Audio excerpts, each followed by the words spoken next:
legends of tomorrow. And please welcome to the stage Brandon Routh and Maisie Richardson-Sellers. Give it up.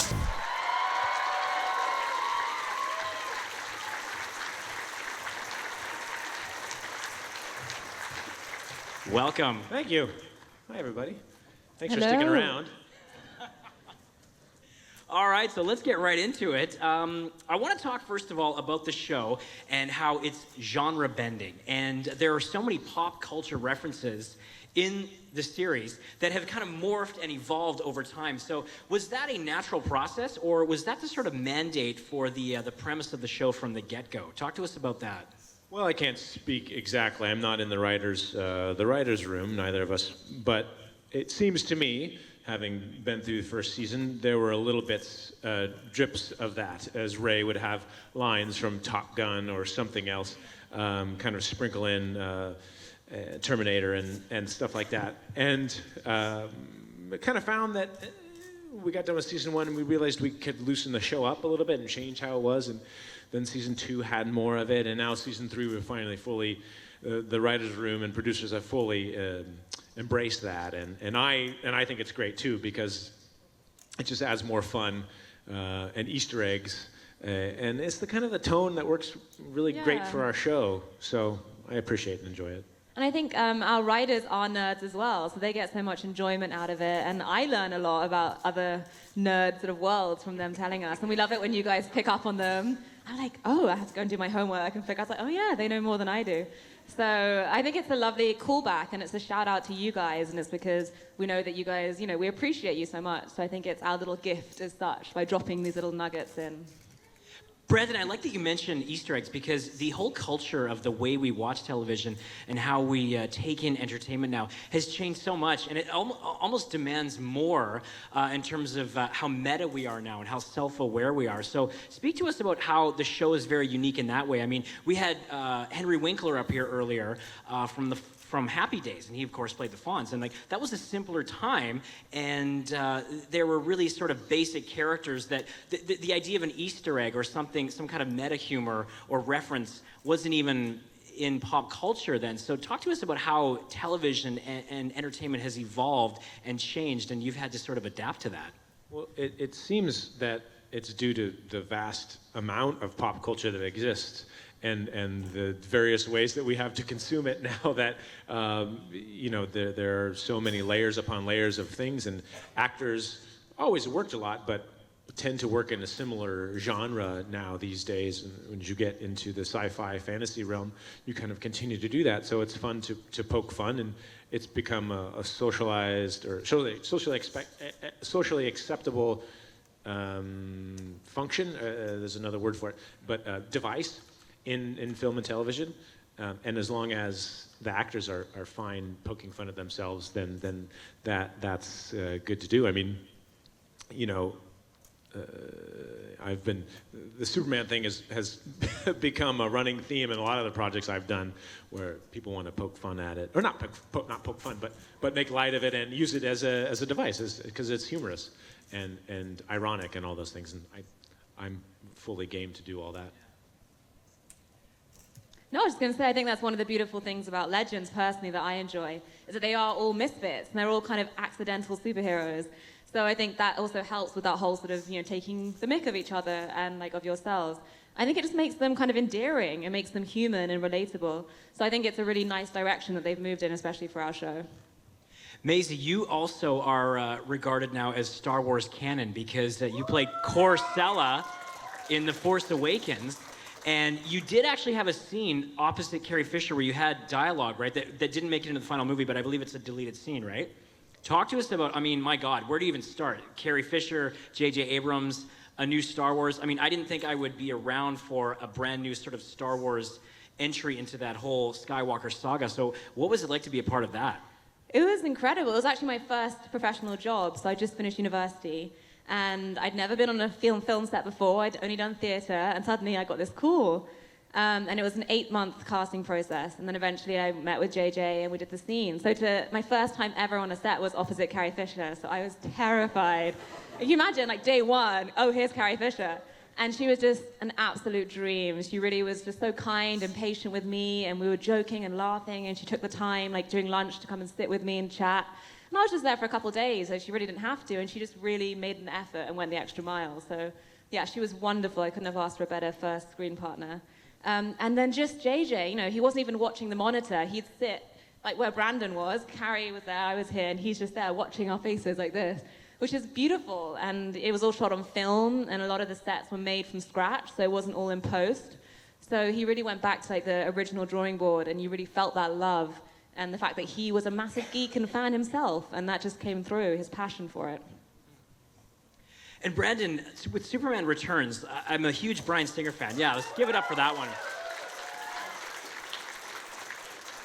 I feel that was a tumultuous time for DC and the Superman character. So where do you feel like that legacy fits into the niche of the Superman realm, if you will? Well, yeah, it's a tough one, I know. it's a challenging question.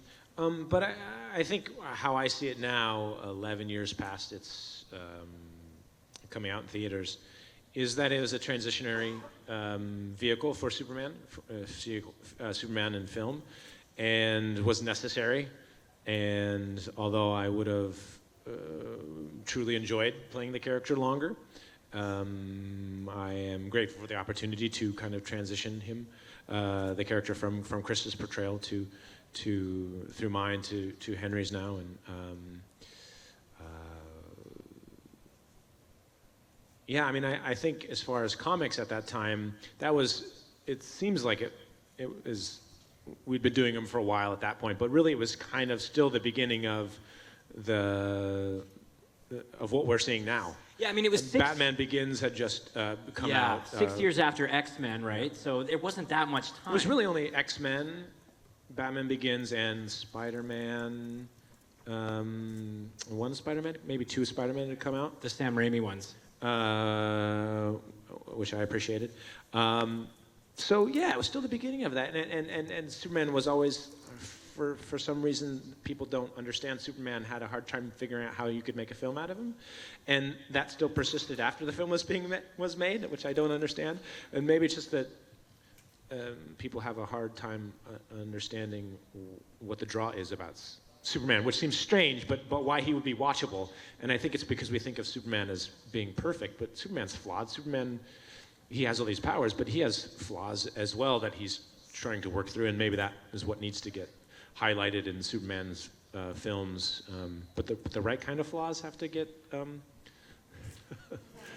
No, and you know what? shown, I guess. I think you should be proud of that film, and it's a really respected movie, particularly for what Bryan Singer brought to it and the character. And he wanted an unknown actor.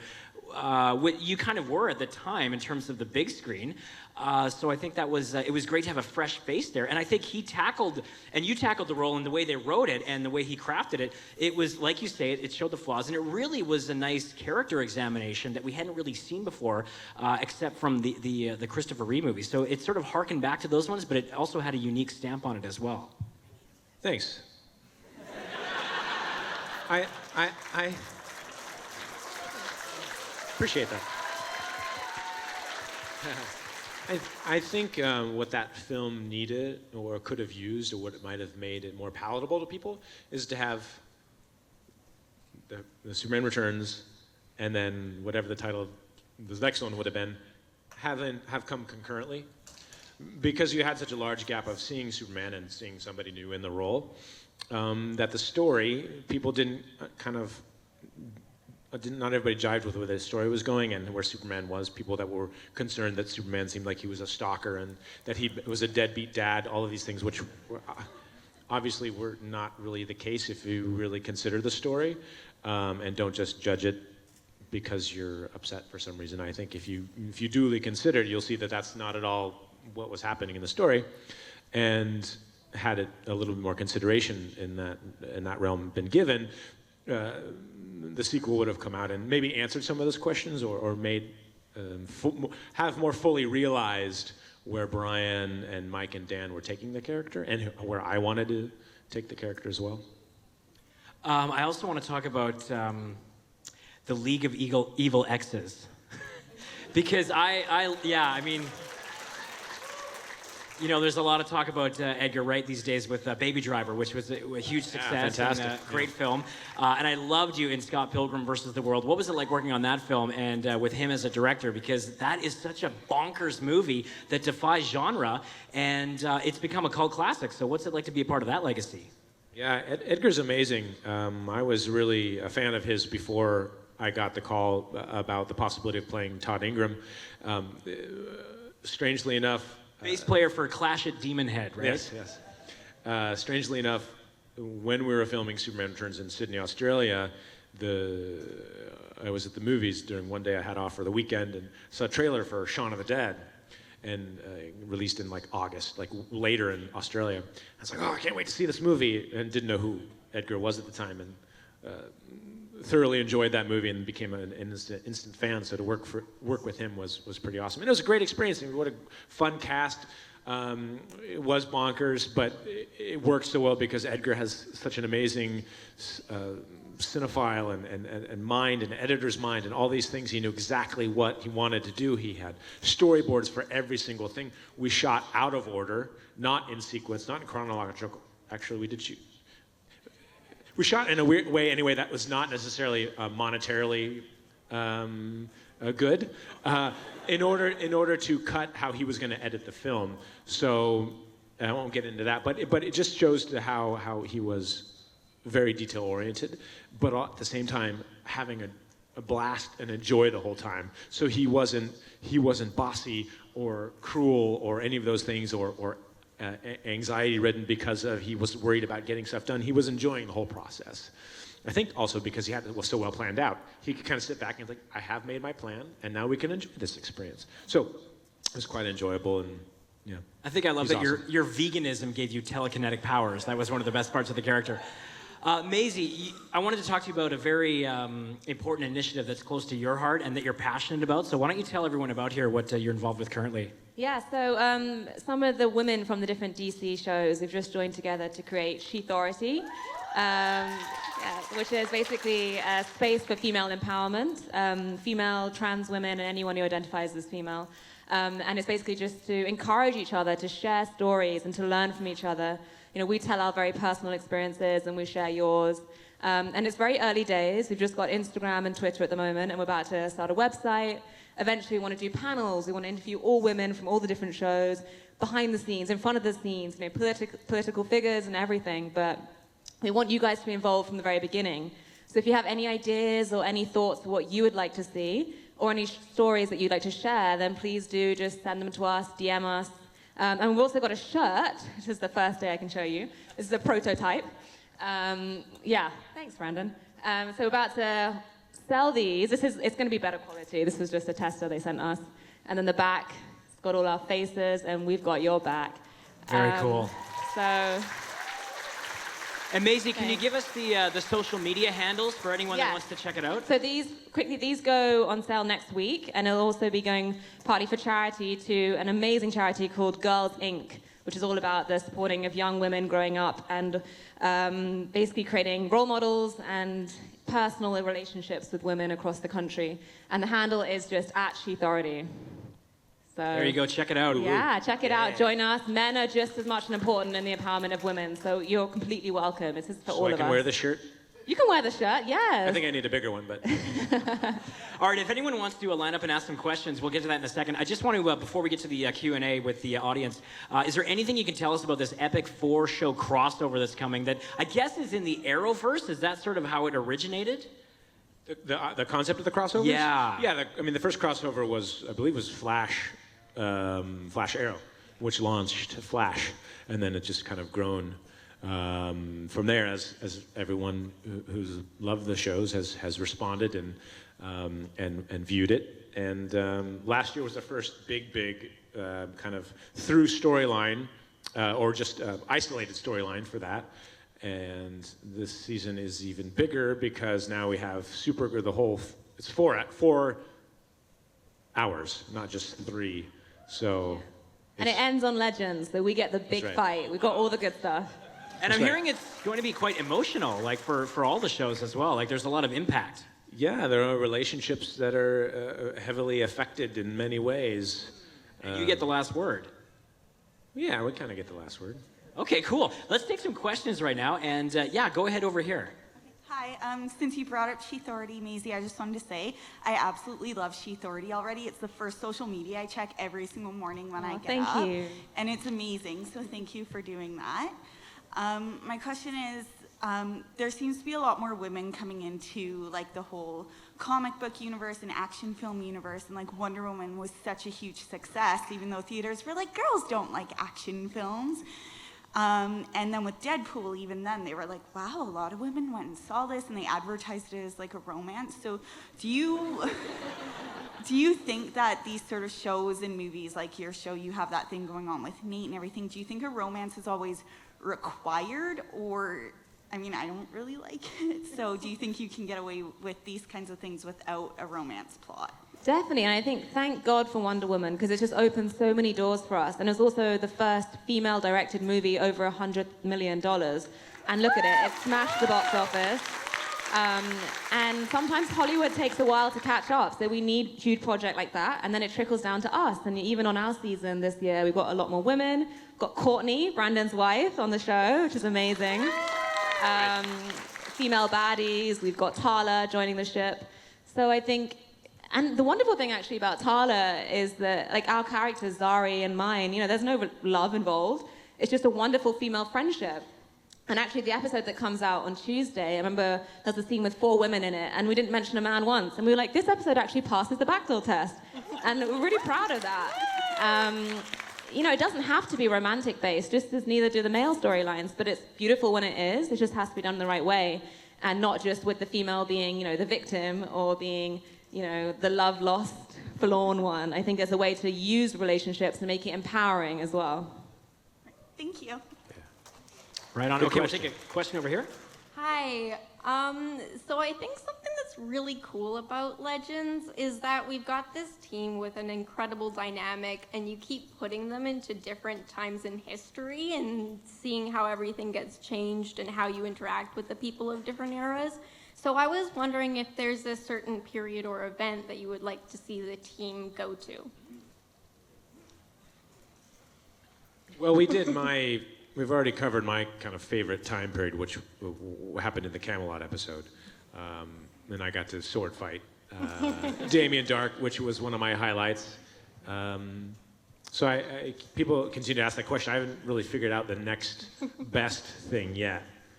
But I think you want to see the show tackle Monty Python and the Holy Grail, oh, right? I did say that. Yes, that's the other thing, which is kind of still in the greatest similar comedy of all time. I think that's our next spoof. That's right. To do that would be probably a hard episode to write, because it's hard to be in the footsteps of those that writing. But I don't know. Well, it is now. We're about to shoot next week one which is one of my personal favorites, which is Pirates. I get to be a pirate queen, which I'm really excited about. Awesome. Yeah, with Blackbeard in it. I think we're going to start looking for the different totems, and that takes us to some really interesting places and stories. So it's definitely something to look forward to in the second half of the season. Okay, we'll take a question from over here. Hello. Hi. I was wondering, as professionals that have worked in the industry for a fair amount of time, what advice you might have for young actors and actresses that are just starting out? Well, the first thing, I mean, there are many places to go with that, I guess, but if you're looking to work in film and television, actually Vancouver is becoming, I suppose, a more appropriate place, as there's so many productions here. So I guess this applies to whether you're in Vancouver or Los Angeles or New York, but it's to find a quality acting coach, and to be in class and to be with your peers working on material. And if you don't have representation or management, it's to get in those classes and to be seen, and often that can lead to relationships that that coaches might have with casting directors or agents, and you build relationships. As far as from that business aspect, and from a creative aspect, I would say that just remember, film and television is all about being real. Theater is a different animal. Theater is about being bigger and to reaching the back audience, and you have to be a little bit larger than life. But with film and television, it's all about real feelings and emotions and small reactions versus big reactions. And so that, just to notice that difference, I guess, and yeah. And because there are so many productions here, also you can sign up and be an extra, just to get some experience on a set. And yeah, like Brandon said, going to classes, going to improv classes, just to get your reaction times up. Brandon's amazing at that. He has us all laughing on set all the time. Thanks. And just, keeping it real, keeping it fresh, not losing that passion, remembering why you're doing it. It can't be about the sort of financial or the glamour. It has to be because you love the craft. So holding on to that and nurturing that, and then you'll get satisfaction. Exactly, and I would say, you mentioned improv, and I would say, even if you don't think you want to be doing comedy, I'd say investigate improv, because I actually learned more dramatically than I did from doing improv class. It improved my dramatic acting more than it did my comedic acting, almost, because in improv you have to let go, and you have to be okay being silly and ridiculous, otherwise you won't succeed. And that was very freeing for some reason for me in a dramatic sense. So I think it can be for other people. All right. Okay, we'll take a question over here now. Hi. Hi. I was wondering if you could tell us a bit about some of the funniest moments that you guys have had on set and behind the scenes. I had a favorite, which is actually in Tuesday's episode, which was seeing Victor as what was it? The Stein, the new Martin Stein? Firestein? Firestein, yeah, which was brilliant. His face, he was not best pleased. But the best bit was they hadn't actually made him his own costume, so he had to wear Franz's costume, which cheered him up. He was like, I can fit into this is brilliant. And suddenly he was really happy. So seeing him strut around in that outfit was fantastic. Some of my most fun moments are when I say or do something that I think might be funny, and then I look at Nick Zano, because he has a hard time keeping a straight face, and I do it purposely sometimes just to make him crack up and to break character. Nice. Okay, we'll go over here now. Hi. Brandon, I just actually wanted to ask you, last year when you posted on Facebook, you mentioned your wife being on Supernatural. How happy are you now that she's actually filming with you on Legends? How do you feel about that? It's fantastic. It means I get to have my family unit together in Vancouver, and I don't fly. When Courtney was working on Supernatural last year, my son and her would fly up here and be here for a couple weeks and then go back, and then I would fly back to go back and forth, LA, Vancouver. And so now that she's been working so much on Legends of Tomorrow, they're up here, and we get to be together, and I don't have to fly around so much. So okay, and she adds such a dynamic energy to the role from a non-personal thing, but as a viewer, outside viewer, trying to be an outside viewer watching the show, I watched the last episode and was just like floored by how she was great. How much gravitas and depth that gives the anchors, the even more strongly anchors, what Neil does, and makes them villains that the Legends really have to put their heads together to contend with. Thank you. All right, we'll take one from over here now. Go ahead. Hi. I was just wondering for you guys, all of these people show up to these conventions to meet actors and all these types of people that are a part of their lives that maybe have changed their lives in a good way. So I was just wondering if there was someone that you either have or would go to something like this to meet. Mine would probably be Meryl Streep. I adore Meryl Streep, and I love her work, and also just her as a person. Every time I read interviews, she seems fascinating, and her advocacy and her political work and her feminism. So I would definitely fangirl hardcore over Meryl Streep.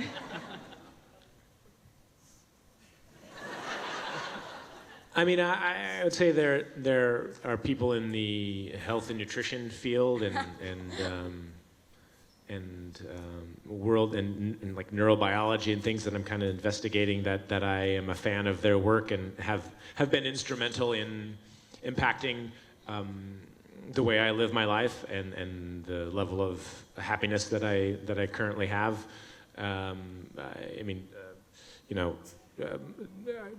Dave Asprey, who founded Bulletproof, I didn't meet at a con, but I went out of my way to ask a friend who I realized knew him to have us meet, and would have gone up to him at a con, gone someplace to meet him because he made the information he was putting out into the world was very transformational for me. And there are other such people in that in that world that I would definitely geek out and have a lot of questions for as well. Have great respect for the knowledge that they're giving everyone. All right, over on this side, go ahead. Thank you. So speaking of health and fitness, we talked a little bit about this at your table, but what did your diet look like for Superman, and how important is it to be in a calorie surplus to build muscle? Well, I'm not a bodybuilding expert, but when I was doing Superman Returns and training for that 12 or 13 years ago, the idea, the concept for building mass was heavy protein, low fat. Whether it was tons of chicken and egg whites and broccoli and blah, protein shakes and all that. It's not the way I would do it if I was to do it again. I was also 24 at the time, 25, and I'd never lifted heavy weights, so my body really responded to that. It was much easier for me to do that. You definitely have to have more calories and protein for your body to utilize, to break down muscle and rebuild, but you don't need the extreme amounts that I was eating at that time. It's bad on your liver. You should add more high quality fats to your diet, and you just don't need that much protein.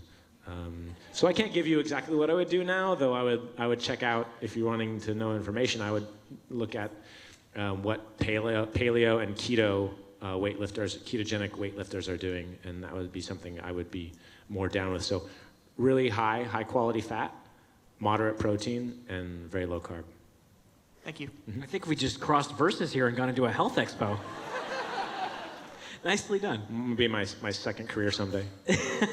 Okay, question over here from R2. Since you're having a 4-day crossover with all 4 shows, I was wondering what 4 shows out of past, present, would you pick to have a crossover with? Or what other 3 shows plus your show? Just superhero shows or any show? Any shows you want. They Wow. can be anime, they can be anything. Stranger Things and Game of Thrones? Maybe we could take a dip to OA while we're there. And then it got to be a comedy of some sort. So Silicon Valley. Ray Palmer would fit in Silicon Valley. I like that, that's good. Big Bang Theory, yes, obviously. If we're going to do sitcom, I would, any day, call me. All right, go ahead on this side. Hi. Brandon, what are the qualities of Ray Palmer do you find yourself relate to? Do I find myself? Like what you, Relating are there to. any things Relating that you to, relate oh. to? Yeah, sorry. No, that's right. Many of them. Originally when Ray was brought into Arrow, he was a bit more like what his brother Sidney Palmer is like, I think, if we ever see Sidney. A little bit more the ego first, businessman, knows all the answers and is charismatic, but also a little bit of a jerk. And I took that and I saw where they were going, and I was like, just kind of gently eased him into having energy of somebody like that, of somebody who wants to be very successful, and made it into this joy of creating things and geeking out on tech, because that's kind of what I wanted to do. That's the person I wanted to inhabit more. And so a lot of what's in Ray is obviously what the writers and producers have given Ray, but also the energy, I think, that using what I knew they wanted and kind of having an amalgam of those things. So his joy about creating and giving information, like talk like the way I talk about nutrition is the way Ray talks about tech, so I use those. And I think his belief that everyone can have prosperity and happiness is a part of me, and the glass half full kind of guy. But also Ray needs to learn that there's another side of life, and you can't have light without dark, and that's certainly something I'm experiencing and learning in my life, and how to balance those two things, and for it to be okay that both exist. Because you can't have one without the other. You really can't. Yeah, exactly. Thank you. All right, guys, we're almost out of time, so we have about 10 minutes left. I think we'll be okay with the remaining questions here, but if we can just keep them brief, that would be much appreciated. So go ahead on this side. Hi, guys. Thanks for being here today. My question is, having been involved in one comic book property and Scott Pilgrim and Dylan Dog and so on, are there any comic book series that you read yourselves, or characters that you yourselves would like to portray on screen? I don't know if you guys really have this here, but I grew up from a very young age on the Beano. Do you have the Beano? Which kind of, I don't know what happens to that. I think that would make a great sort of live action. Beano? The Beano, yeah. The Beano. Dennis the Menace. No? No, Dennis, Dennis the Menace, yes. Yeah, so that was his comic, and it was fantastic. That was always my one growing up. I don't think so. I'm sure that I would take to other properties that came to me. I was not an avid comic book reader before Superman happened for me. And I have I've done more comic book reading since having done this role and other roles. But my geekdom lives in sci-fi fantasy. So book properties, Terry Brooks, of which there's the Shannara series now, and Terry Goodkind, and there's Wizard's First Rule, which they did that to varying degrees of success. Stuff like that would be what I would want to do someday. Okay, we'll take a question from over here. This is probably for both of you, but maybe more directed towards Brandon, being that he's been on pretty much every DC TV show that you can think of. I just wanted to ask... I haven't been on Supergirl yet. Well, not yet.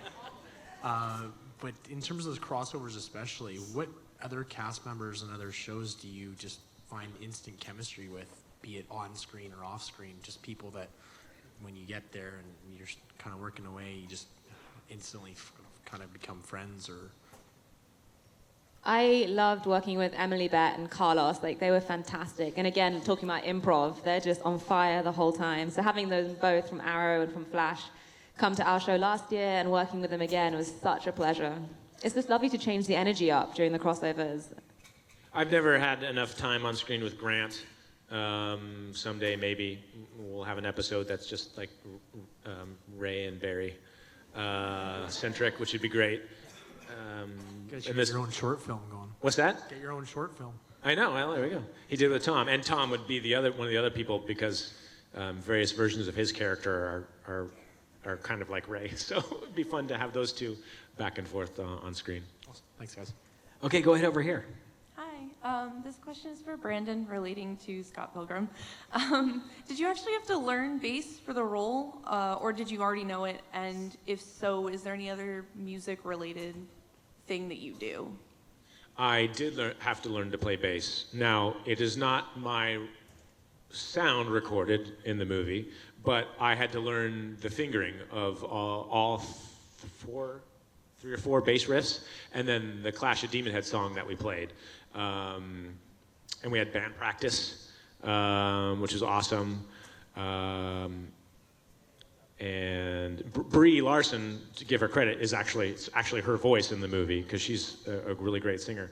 But and also Tennessee Thomas, who's playing drums, who's a real musician. I practiced for months learning that from the gentleman who actually created the riffs, and I got pretty good at it. I think. I don't play bass anymore. I still have the bass that I did. learned on. I play, trumpet's my best instrument, but I play piano and kind of play drums, but not really doing too much music right now. I think as my son gets older, I'll probably get more back into playing music as he tends to love music, so Well, yeah. thank you. Thanks. Okay, go ahead over here. Hi, first of all, I love both of you. Macy, you were amazing as Rebecca Michelson in the originals. And so I'm glad that Brandon, you kind of mentioned, you're a huge fan of like the neuromedicine and the engineers in that aspect. So I just want to ask, I guess, what the future, or if any of the engineers, want to become actors, what kind of exposure would they want to go through? I mean, as a biomedical engineer myself, I really wanted to be an actor. So I just wanted to ask, like, what kind of exposure do you think? You both can answer the question. So you mean to transition to acting? Well, I mean, I studied anthropology and archaeology, and I adore that, and I still intend to go and make anthropology documentaries. I think it's such a crucial way for us to understand other cultures and other ways of life. So I think the two can coexist. I don't think you have to transition from one to the other, and that's the beauty of it. And I think for as long as you can, keep them both. Okay, awesome. The most important thing about being an actor, I think, although I suppose there are great actors who don't know themselves very well because they maybe deny who they really are, but at some core inside, they know the truth about themselves, or some truth about themselves, and you have to really be in touch with your own humanity in a way in order to tell the truth, because acting is all about telling the truth. Absolutely. Or knowing that you're not telling the truth.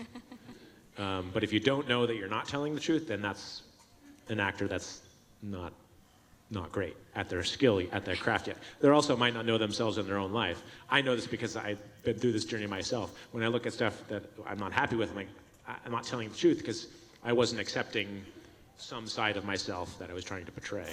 And you have to be able to see what that is, how you relate to that character. Otherwise, it's phony. It's always going to be false. Absolutely. Thank you. Yeah. All right, and the final question goes to you. No pressure then. So I just want to say that Legends has this great cast, but also through TV magic, you have characters like Gumball and Gertrude being introduced, which, for us, we get to see the final product, but you guys are probably acting opposite a tennis ball, or I think there was a baby prop doll in the case of Gumball. But how much information do they give you going into the scene of what you're acting against? Sometimes not a lot. When Maisie had to interact with Gertrude, it was pretty awesome. We were in the snow in the middle of Central Park here in Vancouver, and a gentleman kind of jogged out with a big pole and a tennis ball at the top of it, and so Maisie was doing her scene calming Gertrude. Yeah, I had no idea what it was going to look like. I mean, I did because of the first episode, but it was... And you'd never seen a dinosaur. And also, Not it in real hadn't life. come out yet at that point. I'd never seen a dinosaur. Joking. Grodd was pretty amazing, actually. Oh, yeah, that was Yeah. cool. A guy in a real gorilla suit, except for his face. It's hilarious. So he got like this sort of 8 foot, he was on stilts in the giant, like real life size suit. And then his little head sticking out the top, which was great. He was great. And we He had really- some emotional stuff with Grodd as well. So it was really useful to have him there, and he really committed. But yeah, sometimes you have to just use completely the imagination, and that's also fun. Yeah, the gumball in the scene, in the lab scene, where the agents then sing "Good Morning," was like a cardboard cutout of what Gumball would look like. So it was kind of helpful. But sometimes it's just literally an X made with tape. Great question. Thank you for that. And then we're just almost out of time, but I just want to give the floor to you guys respectively and just offer some parting words to everyone that came out here to support you and that are fans of the show, and people that we don't have here today, the legions of people that tune in and follow yourselves as performers and that love your characters. What do you have to say to them? Oh, geez, that's a big open-ended question. I just feel like I need to say something powerful. I just want to say, thank you. I understand more and more. I'm able to take in more and more as I get older and I do these things more. The gratitude that people send our way. And it's this really unique thing because we're the face of the show. But without you guys, the show doesn't exist either. So, you know, we're in this unique symbiotic relationship where we're all helping each other. And even in that strange analogy, it's true. And I just would say, look for other places in your life where that exists. That's what I'm doing right now, is to see how we're all helping each other out, whether we know it or not. And your enemies are not your enemies. They're just able to help you become a better person if you can reflect on what it is their challenges are teaching you or giving you the opportunity to learn. Yeah, I mean, following on from that, I completely agree. And just to say, you know, through doing these conventions and reading things that you guys post, you know, there are so many real life superheroes out there that inspire me, and you guys take my breath away again and again and again. So I think you all deserve to give yourselves a pat on the back, because you are as much a part of this team, if not more, because you're doing it in real life. And, you know, we try and do it through meeting you, but just, yeah, value yourselves, because you guys are incredible, and use that and feed that back into the world. And we all have the ability to inspire people around us. So I think following through with that and really using that. And thank you. Thank you for supporting us, and thank you for being a part of this journey with us. And thanks to you two for chatting with us today. Really appreciate it. All right, let's hear it once more for the stars of DC's Legends of Tomorrow. Thank you. Brandon Routh and Maisie Richardson-Sellers.